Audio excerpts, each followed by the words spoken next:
국가정보원에서 이 거액의 특수활동비를 받은 혐의로 재판에 넘겨진 박근혜 전 대통령의 1심 선고 결과 특활비 수수에 대해 뇌물 혐의는 무죄, 국고 손실은 유죄라는 결과가 나왔습니다. 어떻게 이런 결과가 나온 건지 짚어보도록 하겠습니다. 네, 그리고 청와대가 기무사 계엄령 문건 세부 자료에 광화문 여의도의 군 전차와 장갑차 등을 야간 투입하려는 계획이 담겼다고 추가로 밝혔습니다.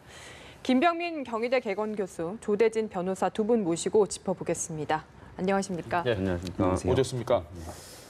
기무사 계엄령 검토 문건 얘기는 잠시 뒤에 하도록 하겠습니다. 네. 지금 그 부분 때문에 좀 마음이 무거운데 네. 일단 박근혜 전 대통령 1심 선고 결과가 나왔는데 이 워낙 지금 국정농단과 관련해서 여러 가지 재판이 한꺼번에 진행이 되다 보니까 그렇죠. 시청자분들이 좀 혼란스러울 수 있을 것 같습니다. 정리를 살짝 해주셔야 될 것 같아요. 지금 이제 국정농단에 관련된 재판이 지금 1심이 끝났었고 오늘 2심의 공판이 지금 종결이 됐습니다. 예. 뭐 공교롭게도 오늘 같은 날이었었는데요.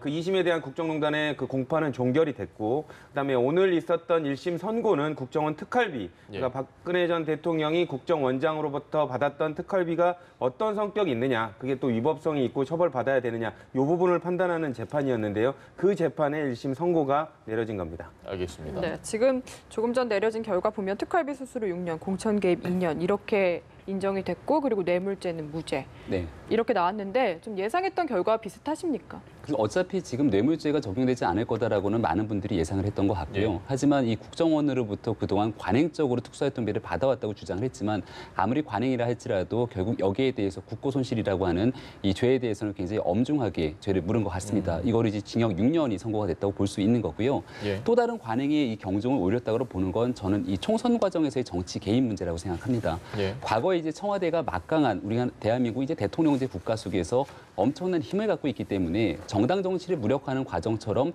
이 공천 과정에 개입되는 부분들이 하나의 관행처럼 굳어졌던 것도 사실인 것 같습니다. 예. 특히나 박근혜 정부 시절에는 현기환 정무수석과 함께 그 당시 친박과 비박 간의 갈등들이 굉장히 심했었고 이때 이제 여론조사 등을 통해서 당시 경선에 적극적으로 개입하려고 했던 박근혜 정부에 문제가 있다 이렇게 판단한 것 같고요. 예. 결국 여기에 대해서도 이 정치 부분에 개입한 혐의로 징역 2년을 선고하게 됩니다.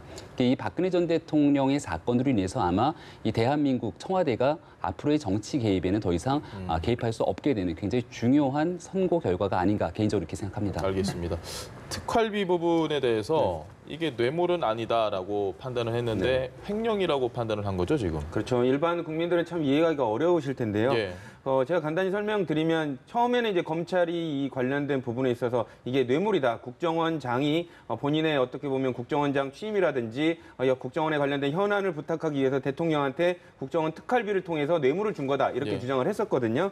근데 사실상 재판부는 그렇게 판단하지는 않았습니다. 왜냐하면 이것 자체는 뇌물이라는 거는 그 공무 집행상 그 직무상 그 부정한 대가 관계가 있어야 되고 뭐 이런 부분들이 부당한 이익을 취해야 되는 부분이 있는데 사실상 그런 부분의 연관성을 인정하기 힘들다라는 게 재판부의 판단이었고요. 예. 다만 이렇게 뇌물은 되지 않지만 국고손실의 횡령에는 해당된다 이렇게 판단을 한 부분입니다. 알겠습니다. 네, 공천 개입의 2년의 선고가 내려진 부분은 어떻게 변호사님께서 보십니까? 그 부분도 어떻게 보면 3년을 구형했는데 2년을 성공하지 않았습니까? 그러니까 유죄로 본 부분은 맞습니다. 그리고 일반적으로 3년을 구형을 하면 보통은 한 절반 정도로 깎이는 게 일반적인데요. 예. 절반보다는 높았다는 점에서 재판부도 이런 부분에 위법에 관련된 유죄 심증이 되게 있었다라고 판단을 한 것 같고요. 그렇게 해서 2년을 선고를 한 것 같습니다. 그 재판문을 좀 제대로 봐야지 알겠지만 예. 어쨌든 민주사회에 있어서 그 정권이 그 공천에 개입을 하는 것 자체가 되게 위법성이 크다는 식으로 판단을 한 걸로 보입니다. 알겠습니다. 김 교수님께서는 어쨌든 법률 쪽 전문가는 아니시니까 오히려 이 질문을 더 드리고 싶습니다. 네. 지금 24년에 8년, 박근혜 전 대통령이 모두 32년을 받았는데 네. 이 32년형 정도면 적정하다. 어떻게 좀 판단하십니까? 국민들마다 바라보는 의견들이 좀 다를 것 같습니다. 예. 특히나 1심 선고, 그러니까 국정농단 사건에 대해서 24년이 선고됐지만 여기에 대해서 검찰 입장에서도 받아들이지 못하고 항소를 하지 않았습니까? 예. 아마 많은 국민들이 24년으로도 부족하다 생각하는 국민들이 있을 것이고 또 일부의 국민들은 살인을 저지르고 나서도 이와 같은 형이 선고가 되지 않는데 박근혜 전 대통령에게만 유독 가혹한 것은 아니냐 이렇게 생각하는 국민들도 분명히 존재할 겁니다. 저는 오늘 있었던 재판 결과에만 주목해서 설명을 드리면 특수활동비라고 하는 이 부분을 예산을 가지고 국정원의 돈을 실질적으로 청와대가 가져다 썼고 가져다 쓴 부분 속에서 정확히 정해진 예산의 항목대로 쓴 것이 아니라 박근혜 전 대통령이 개인이 사적으로 이용했다. 여기에 대해서 재판부가 경종을 울린 것 같은데요. 얼마 전에 참여연대에서 국회에 대한 특수활동비에 대한 내역들을 쭉 공개하라고 소송을 내서 승소한 결과 국회 특수활동비 전반에 대한 내용이 일부 공개됐습니다. 여기에 대해서 많은 국민들이 국회에 이렇게 많은 특수활동비가 쓰이고 있었나라는 생각을 하게 되고 여기에 대해서 일부 국회의원 같은 경우는 나는 특수활동비지 잘 모르고 썼다라고 이 자주 섞인 고백을 하기도 합니다. 그렇다면 이러한 문제가 지금 박근혜 전 대통령 혼자만의 문제인 것인지 아니면 대한민국의 청와대뿐만이 아니라 국정원뿐이 아니라 특수활동비를 가져다 쓰게 되는 이 특수활동비라는 건 꼬리표가 붙지 않기 때문에 그야말로 어디 썼는지 제대로 검증하지 않으면 알 수가 없는 돈인데 예산 개정 과목에 맞게 쓰였는지를 아마 똑같은 방식으로 수사를 하게 됐을 경우는 박근혜 전 대통령 못지않은 수사 결과가 나올 수도 있을 겁니다. 그래서 박근혜 전 대통령에게 너무 가혹한 부분들의 잣대를 들이대는 것은 아니냐라고 생각하는 국민도 있다라는 생각이 들고요. 결국 저는 이 최순실 국정농단 사건으로 인해서 많은 재판들이 나옵니다. 하지만 과거에 그릇된 관행들과 단절하기 위한 하나의 시금석이 되는 모습들을 보여준다는 생각이 있는데 여기에 대해서 좀 세상이 많이 바뀌게 되는 그런 기회가 됐으면 좋겠습니다. 알겠습니다. 네, 어쨌든 오늘 선고 결과 관련 내용을 살펴봤고요. 오늘도 TV 생중계가 됐는데 그렇죠. 네. 그러니까 보통은 이제 그 공공의 이익 때문에 재판장이 그 중계를 해야 된다라고 결정을 했고요. 물론 이제 안 할 수도 있었지만 국민들 관심이 워낙 또 큰 사건 아닙니까? 그래서 대부분의 국민들이 어떻게 중계되는지를 궁금해할 것이라고 생각을 해서 공개를 한 부분인데 생각보다는 이렇게 뭐 TV를 중계를 해서 그런지 몰라도 이렇게 현장에 가서 방청하는 사람들의 그 경쟁률은 상당히 떨어졌다고 합니다. 왜냐하면 이제 TV로 해주다 보니까 이제 굳이 갈 필요가 없었다고 생각을 했는지 모르겠는데 어쨌든 당사자인 박근혜 전 대통령은 이런 중계를 의식해서인지 현장에 나타나지 않았고요. 피고인이 나오지 않은 상태에서 재판부가 판결문을 읽는 이런 모습이 연출됐습니다. 알겠습니다. 국정농단, 특수활동비 이에 대한 재판이 지금 진행이 되고 있는데 박근혜 전 대통령 재임 당시에 아주 충격적인 이 기무사의 문건이 지금 오늘 청와대에서 추가로 공개가 됐습니다.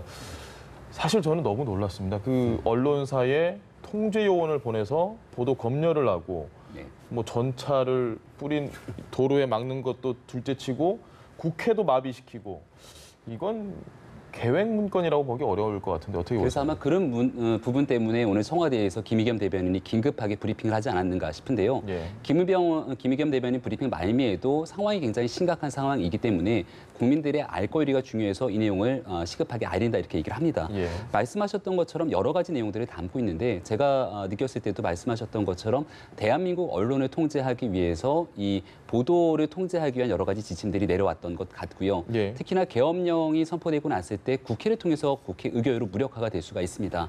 하지만 여소야대 상황이기 때문에 당시에 여당 의원들은 불출석을 시키고 이 다른 의원들에 대한 통제를 통해서 국회를 무력화시키는 방안 등 이런 내용들이 담겨져 있었다라는 게 청와대의 설명인 것 같습니다. 하지만 저는 여기에 대해서 이 문건에 대한 그 문제적인 여부 그리고 총괄적으로 누가 이런 문건을 작성했는지 등에 대한 최종적인 결과는 청와대의 김의겸 대변인의 브리핑이 아니라 지금 발족하고 있는 이 국방부 내에서의 특별수사단의 수사 결과의 발표로 나오는 것이 온당하고 합당한 조치라고 생각합니다. 왜 이런 말씀을 드리는고 하면 얼마 전에 문재인 대통령이 지시로 지금 수사가 진행되고 있는 모든 문건들을 다 청와대로 가져오라는 이야기가 나오게 됩니다. 그 당시만 해도 왜 이런 일이 있을까라고 생각을 했는데 아마도 그렇게 가져왔던 문건을 바탕으로 지금 김의겸 대변인의 브리핑이 있는 게 아닌가라는 생각이 들고요. 송영무 국방장관이 이 문건에 대해서 보고를 받은 게 올해 3월입니다. 그렇다면 해당 내용에 대한 이 계엄에 관한 문건뿐만이 아니라 지금 얘기가 나오고 있는 실행 계획에 대한 구체적인 지침에 대한 문건도 함께 받지 않았겠습니까? 그걸 받지 않았다는 건 말이 되지 않는 거죠. 그리고 나서 여기에 대해서 충분하게 청와대 등을 통한 인사들에게도 보고가 됐다는 건데 그 긴 기간 동안에 이 내용들에 대한 얘기는 전혀 언급되지 않았던 거거든요. 근데 지금 김의겸 대변인이 굉장히 심각하고 중대한 문제다라고 제가 느끼기에도 굉장한 문제가 있다고 생각되는 문건들이 있었음에도 불구하고 그럼 지난 3개월 동안은 무슨 일이 있었는 것인가에 대한 얘기가 나올 수 있기 때문에 여기에 대해서는 아무래도 청와대가 직접적으로 나서기보다는 일단은 특별수사단이 출범했기 때문에 수사단이 결과를 지켜보고 난 뒤에 얘기도 늦지 않는다라는 생각이 듭니다. 문건 자체에 대한 생각은 어떠십니까? 조 변호사님 생각은? 그 문건 자체가 처음에 이제 이 문제가 불거졌을 때 야당 쪽에서는 그런 얘기 하지 않았습니까? 왜 이렇게 호들갑이냐? 그냥 소요 상태에 대해서 뭐 검토해본 문건일 뿐이다. 이게 뭐 실행이 되겠느냐. 그리고 계엄이 일어나면 사실상 국회가 해제할 수도 있는데 뭘 그렇게 걱정이냐 이런 식으로 치부해버리는 상황이었는데 예. 사실상 구체적인 세부 문건을 들여다보니까 이런 뭐 국회에 관련된 통제까지도 감안한 문건이 작성됐다는 거 아닙니까? 이런 부분을 볼 때 일반적으로 그냥 단순하게 검토한 것뿐만이 아니라 사실상 실행을 전제로 한 예비 단계까지는 넘어섰다라고 봐야 될 것 같습니다. 네, 이게 알겠습니다. 아직은 뭐 어디서 나왔는지 누가 작성했는지 이런 부분은 좀 더 밝혀져야 될 것 같긴 하지만 이 문건만 놓고 본다면은 실제로 뭔가 처벌 가능성이라든지 위법성 어느 정도 좀 예상해 볼 수 그렇죠. 있을까요? 그러니까 일단 이것 자체가 권한이 없는 그러니까 국군 기무사가 어디까지 권한의 범위를 정할지는 뭐 또 이렇게 판단을 해봐야겠지만 사실상 합참이 있는 상태에서 국군 기무사가 이런 모든 월권에 관련된 여지가 있는 부분들을 다 작성을 했단 말이죠. 예. 그리고 그 보고 라인이 이거를 보고를 받고도 묵인을 한다든지 아니면 실행 가능성을 염두에 두고 이거를 있었다면 이런 부분 자체는 충분히 그 뭐 직권 남용도 당연히 될 수가 있고 여러 가지 관련법 등에 따라서 처벌이 될 수가 있겠지만 뭐 군 전시 작전이라든지 이런 부분에 있어서도 위법성이 상당히 발견될 수 있는 부분이라고 생각이 됩니다. 알겠습니다. 시청자분들이 뭐 저희 뉴스를 계속 보시면은 아실 수도 있는데 좀 정리를 해서 말씀을 드려야 될 것 같아요. 지금 보도 검열단, 계엄사 보도 검열단에서 9개 반이 원고 간행물 견본을 제출받아 검열할 계획이 있다. 그러니까 이게 1970년대로 다시 돌아간 것 같은 지금 이런 내용이 있는 거고 아까 국회를 무력한다는 내용은 계엄 해제를 하려면 국회에서 반드시 표결을 해야 되는데 한국당 의원들이 아예 이 표결에 참석을 못하게 해서 계엄 해제가 안 되게, 계엄 상태가 유지가 되게끔. 그러니까 이 정도 전제 조건이 그겁니다. 탄핵이 기각이 됐을 때입니다. 이게 네. 탄핵 인용, 탄핵 기각 두 가지 경우를 다 상정한 게 아니라 탄핵이 기각이 됐을 때 이 정도면 박근혜 전 대통령 까지도 알았을 수 있다라고 예상을 하는데 어떻게 생각하십니까? 그러니까 여기에 대한 문건에 대한 시점을 좀 분명히 확인해야 될 것 같고요. 이게 이제 만약 박 전 대통령이 탄핵당하고 나서 3월 초에, 그러니까 최종적인 헌재 선고 직전에 있었던 그 문건에 따른 실행 문건이라고 생각한다라면은 박근혜 전 대통령은 그 당시에 탄핵이 당했기 때문에 실질적인 영향력을 행사하기는 어려웠을 겁니다. 그렇다면 황교안 국무총리가 권한대행의 역할을 맡고 있었는데 황교안 대행이 그 문건에 대한 존재 여부를 알았는가? 지금 실제 나오고 있는 건 황교안 대행에 대한 여부보다는 그 당시에 이제 마지막 안보 실장으로 있었던 김관진 실장에 대한 여부에 대해서 많은 촉각이 곤두세워져 있기 때문에 김관진 실장에 대한 조사가 불가피하다 이런 얘기들이 나오고 있는 것 같고요. 최종적으로 군 내에서 일어난 문제이기 때문에 모든 총괄적인 책임은 한민구 전 장관이 있을 것으로 보입니다. 그러니까 한민구 전 장관도 여기에 대한 문건이 충분하게 검토가 됐었고 추가적인 회의를 통해서 더 이상 진행됐을 경우 정치적인 오해를 살 수 있기 때문에 중간에 이 문제를 더 진전시키는 걸 멈췄다라고 얘기하고 있거든요. 한민구 장관이 인지했던 그 시점에 지금 같은 실행 계획이 과연 있었는지 여부가 확인이 필요하고 지금 핵심은 기무사에서 문건이 작성된 것인데 그 당시 조현천 전 기무사령관이 본인 스스로가 작성을 했다라고 얘기를 하고 있는 상황 아니겠습니까?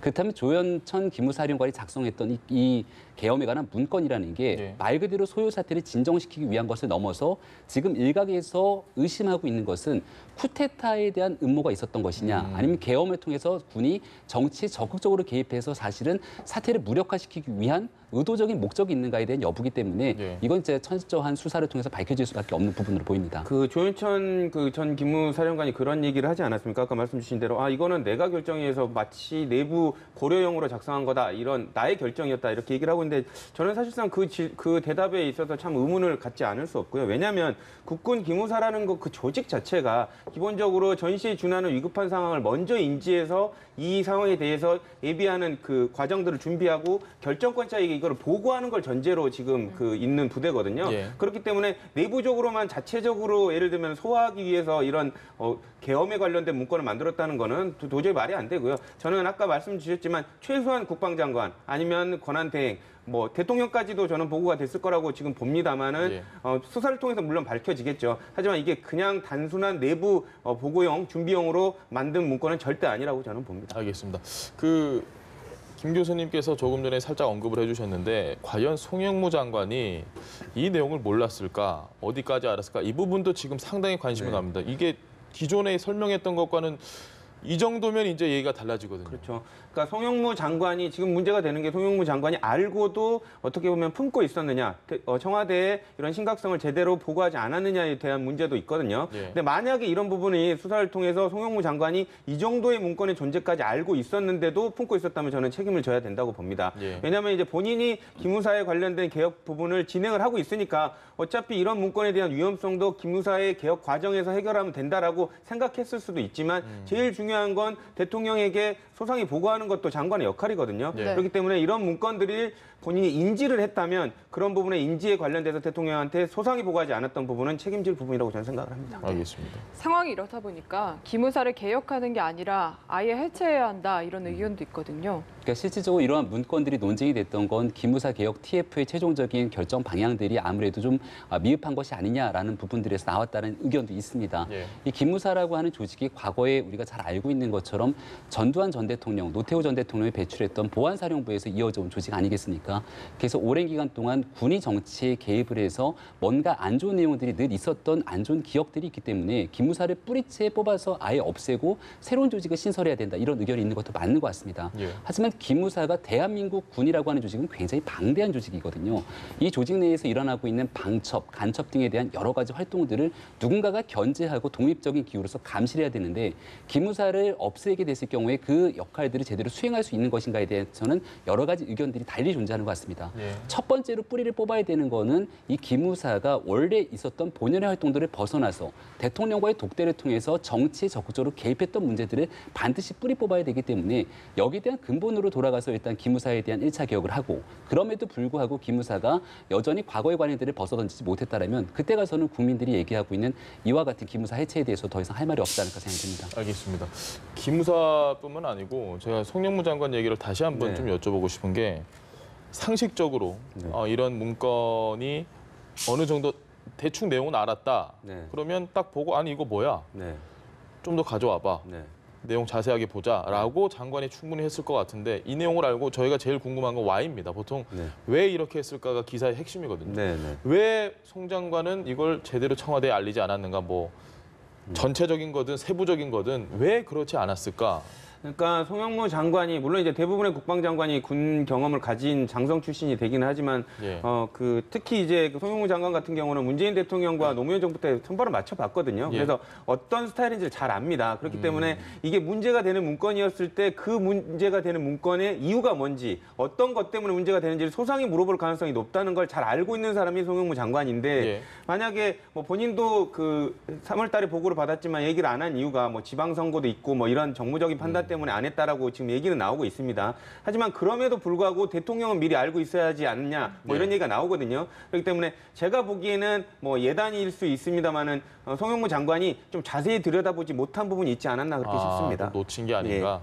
알겠습니다. 네, 송영무 장관의 일단은 그래도 발언을 좀 믿어본다면은 청와대 참모진들이 알 수 있는 기회가 4월 30일에도 있었고 네. 6월 28일에도 2번 정도 있었거든요. 근데 지금은 이렇게 김의겸 대변인이 급박하게 브리핑을 하고 했지만 그때는 좀 추가 질문도 없었다고 하고 이 상황은 어떻게 보십니까? 청와대의 입장은 이런 거죠. 보고를 받긴 했지만 첫 번째 구두로 보고를 받았고 네. 문건으로 보고를 받았던 거는 요약본이었기 때문에 사건의 심각성을 인지하지 못했다. 그래서 점차적으로 들여다보면서 문제의 심각성을 인지했다 이런 얘기가 나오고 있는 건데요. 지금 그 요약본 상황 안에 오늘 김의겸 대변인이 브리핑한 네. 내용이 들어가 있는지를 확인할 말씀 필요가 중에 있는 것 저희가 같습니다. 죄송한데요. 잠시 국회를 좀 연결해 보도록 하겠습니다. 더불어민주당 이해찬 의원이 전당대회 출마를 좀 공식 선언할 것 같은데요. 들어보시죠. 출마하는 입장을 좀 말씀을 드리러 여러분을 이렇게 뵙게 됐습니다. 간단하게 지금 준비한 문건을 읽어드리도록 그렇게 하겠습니다. 새로운 민주당, 새로운 역사의 책임을 다하겠습니다. 존경하는 국민 여러분, 사랑하는 당원 동지 여러분, 저는 더불어민주당의 당 대표가 되고자 출마하겠습니다. 집권 여당의 대표로서 문재인 정부의 성공을 튼튼하게 뒷받침하겠습니다. 한반도 평화의 기운을 북돋아 동북아 평화 체제의 이익을 담당하도록 하겠습니다. 2020년 총선의 압도적 승리로 재집권의 기반을 닦겠습니다. 민주당을 완전히 새로운 정당, 국민과 더불어 웃고 울며 더불어 사는 국민 속의 정당으로 바꿔내겠습니다. 많은 분들이 당대표 출마를 권유하셨고 저도 오래 생각하고 많이 고민했습니다. 그 결과 제가 하고 싶고 하고 말고의 문제가 아니라 아직 민주당과 문재인 정부를 위해서 제가 해야 할 일이 많았음을 다시 깨달았습니다. 이제 저를 민주당과 대한민국의 새로운 역사를 위해 바치려고 합니다. 집권 여당으로서의 민주당의 책임은 매우 무겁습니다. 국민의 나라, 정의로운 대한민국을 향한 문재인 정부의 개혁을 입법과 예산으로 뒷받침해야 합니다.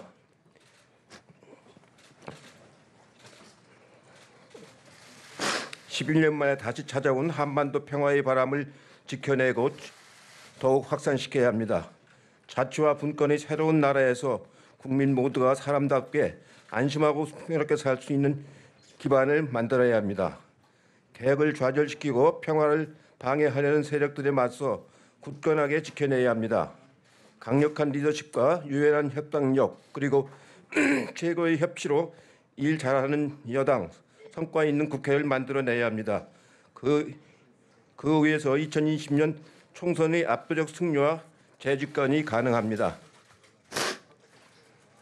저는 20살이었던 1972년 민주화운동에 몸을 던지면서 공인으로서의 삶을 시작을 했습니다. 민주화 이후 국회의원을 여러 번 했고 당대표도 했습니다. 국민의 정부에서는 장관을 했고 참여정부에서는 책임 총리를 했습니다. 이제 더 이상 바랄 것이 없습니다. 이제 저에게 네, 기무사 이야기를 하고 있었는데 국회 연결해서 지금 이해찬 의원이 더불어민주당 차기 당권에 도전한다는 이야기를 듣고 왔습니다. 공식적으로 출마 선언을 했고요. 이 민주당 지금 당권 레이스도 아주 뜨겁습니다. 이 이야기를 좀 해야 될 것 같습니다. 먼저 조 변호사님께 여쭤볼게요. 지금 이해찬 의원이 마지막 변수였는데 나오느냐 마느냐 왜 나왔을까라는 그런 간단한 질문 먼저 드리겠습니다. 나머지 후보들도 되게 마음 졸이고 있었을 것 같습니다. 예. 나오느냐 안 나오냐에 따라서 이제 뭐 당 대표 경선 자체의 판도가 바뀔 수 있는 부분이었기 때문에 사실상 이해찬 총리도 어제 퇴근할 때까지만 하더라도 마음 결정을 못했다라는 이런 언론 보도도 나왔었거든요. 예. 그만큼 고심을 많이 했던 것 같습니다. 제가 개인적으로 생각하기 이해찬 총리가 이런 고심 와중에서도 출마를 선언한 이유는 어떻게 보면 이제 노무현 대통령, 정치적 친구였던 노무현 전 대통령의 약속, 그 노무현 대통령이 갖고 있었던 이런 나라를 바꾸고자 하는 의지, 이 부분에 대한 약속을 지키기 위해서 예. 그 방법이 무엇인가라고 생각했을 때 지금 문재인 대통령의 그 잘 보좌하는 게 그게 약속을 지키는 것이다라고 생각했을 것 같고요. 사석에서도 이런 얘기들을 많이 했었거든요. 그렇기 때문에 그런 뜻에서 무슨 개인의 욕심뿐만이 아니라 이런 노무현 대통령, 정치적 동지였던 노무현 대통령의 약속을 지키기 위해서 나온 거 아닌가 그런 생각을 조심스럽게 해봅니다. 알겠습니다. 네. 전당대회에 출마하신 분들이 다 같이 공식적인 명분들을 내세우는 건 문재인 정부의 성공을 뒷받침하겠답니다. 하지만 실질적으로 이번 전당대회가 갖고 있는 의미는 2020년 총선에서의 공천권을 누가 가지고 가느냐의 싸움이겠죠. 예. 아마도 이해찬 전 총리가 여기에 대해서 의지를 피력하는데 굉장히 깊은 고민이 있었을 것 같다는 생각이 드는데요. 일단은 문재인 정부, 그러니까 이 친문 진영의 좌장이라고도 불리는 인물로 볼 수 있고 얼마 전에 전당대회를 앞두고 부엉이 모임이라는 게 회자되기 시작하면서 낡은 개파주의를 종식해야 된다라고 하는 게 시대적 화두로 떠오르기도 했습니다. 근데 여기에 대해서 이제 이해찬 의원의 출마가 과연 이러한 문제에 얼마만큼의 경종을 울릴 것인지 좀 살펴볼 필요가 있고요. 지금 저는 이번 전당대회에 출마하고 있는 인물들이 사실은 굉장히 어려운 상황에 출마하고 있는 거라고 생각합니다. 왜냐하면 문재인 정부가 집권 2년 차에 접어들면서 그동안 높은 지지율이 굉장히 급속도로 떨어지고 있는 하락 국면에 접어든 상황이고요. 지금 경제적인 일자리 문제나 경제 상황이 굉장히 어렵습니다. 그리고 한반도에서 판문점 선언을 통한 한반도 문제를 굉장히 극적으로 잘 성공적으로 마쳤지만 그 이후에 있게 되는 비핵화 문제에 대해서는 앞으로 갈 길이 훨씬 더 먼 상황이고요. 이 촛불 정신을 통해서 개혁하라고 하는 여러 가지 국민적 요구가 있습니다만 이 개혁 과제를 완수하기 위해서는 입법적인 내용들이 완료가 돼야 되거든요. 예. 이 모든 것들을 함께 해나가야 될 시대적 과제를 사실은 여당의 당대표에게 그 많은 짐들이 돌아가게 될 겁니다. 이거를 수행하지 못하게 된다면 2년이라는 임기를 다 채우지 못할 수도 있고 그러면 실질적으로 원하게 되는 총선 과정에 영향력을 행사하지 못할 수도 있는 거거든요. 따라서 아마 민주당 내부에 있는 핵심 관계자들 입장에서는 과연 어떤 인물이 이번 전당 전당대회에 나서야지 이 세 가지 어려운 과제를 다 수행할 수 있을 것인가 이런 고민을 하지 않을까 싶습니다. 지금 화면에 보이는 게 라이브입니다. 이해찬 의원이 자, 됐죠? 백브리핑을 통해서 기자들하고 이제 질의응답을 갖는 시간인데 감기에 걸리셨는지 안색이 썩 좋아 보이지는 않는데 제가 궁금한 건 이겁니다. 사실 당연히 많은 대안은 기사들에서 오래된 취재이기 이해찬 때문에 의원이 장고를 지금 벌써 거듭하고 30년 있는 건 문제라서 후배들하고 당연히 이제 개헌을 지금 해야 후배들이 이미 출마 의사를 다 밝힌 상황에 국회가 이제 여기서 또 막 하반기가 경쟁하고 이 구성이 모습이 좀 약간 각 당간에 이상하다, 좀 그렇다 이런 이야기가 많았거든요. 그 아까 교수님께서 말씀 주셨지만 지금 민주당도 어떻게 보면 세대 교체 그리고 세대가 조금 바뀌어서 조금 혁신적인 모습을 보여줘야 된다 이런 부분에 있어서 조금 뭐 고민을 하고 있는 부분입니다. 예. 그것 때문에 원래는 당 대표가 뭐 다선 의원이 나가는 게 당연시 돼 있었지만 이번에는 초선 뭐 재선 의원들도 많이 지금 출마를 하지 않았습니까? 이런 부분에서 어떻게 보면 선수가 낮은 의원들이 용기를 내서 출마를 하는데 실성급인 당 대표를 내가 나가면 예. 당연히 기죽지 않겠느냐 이런 걱정도 아마 됐을 겁니다. 근데 이제 이런 부분을 떠나서 본인이 그럼에도 불구하고 문재인 정부의 그 뒷받침을 할 수 있는 사람이 본인이 적격이라는 얘기를 좀 동생 의원들한테 좀 예. 설명을 드리고 이해를 받는 그런 자리인 것 같습니다. 알겠습니다. 그 완전히 정치적 승부수를 던진 건데요. 오늘부터 내일까지가 후보 등록입니다. 그리고 돌아오는 다음 주 26일이 예비 경선을 하게 되거든요. 지금 굉장히 많은 숫자가 후보 등록을 할 것으로 보이기 때문에 예비 경선에서 딱 3명만이 살아남게 되는 컷오프가 진행이 됩니다. 거의 3대1. 지난번에 추미애 당대표가 당선됐던 그 예비 경선에서도 당연히 될 거로 예상했던 송영길 의원이 떨어지게 되는 굉장히 변수, 이변이 발생하기도 했거든요. 지금 있는 상황 속에서는 지난번 보궐선거에 화려하게 입성한 최재성 의원이 어느 정도 좋은 영향력을 갖지 않겠냐. 경제적인 문제에서 문재인 정부의 일자리를 뒷받침할 김진표 의원, 그리고 지금 북방경제협력 등에 대한 송영길 의원 등에 대해서 관심 좀 집중되고 있는데 여기에 이제 이해찬 의원이 출마를 선언한 겁니다. 예. 근데 근데 만약에 26일에 있게 되는 컷오프에서 여기는 450명에 되는 중앙위원들, 현역 의원이나 원외위원장, 구청장 등에 대한 사람들이 실질적인 본인 이해관계에 따라 투표를 하게 될 건데요. 예. 여기서 아주 만약 이해찬 의원이 컷오프를 당하게 되면은 정치적인 치명상이 될 수도 있기 때문에 아마 이해찬 의원을 비롯해서 많은 사람들이 이 26일 예비 경선에 사활을 걸지 않을까 생각이 됩니다. 네, 지금 사실 누구도 컷오프 통과를 장담할 수는 없는 상황인 거죠. 네, 절대 강자는 없다 지금 이렇게 볼 수가 있는 거고요.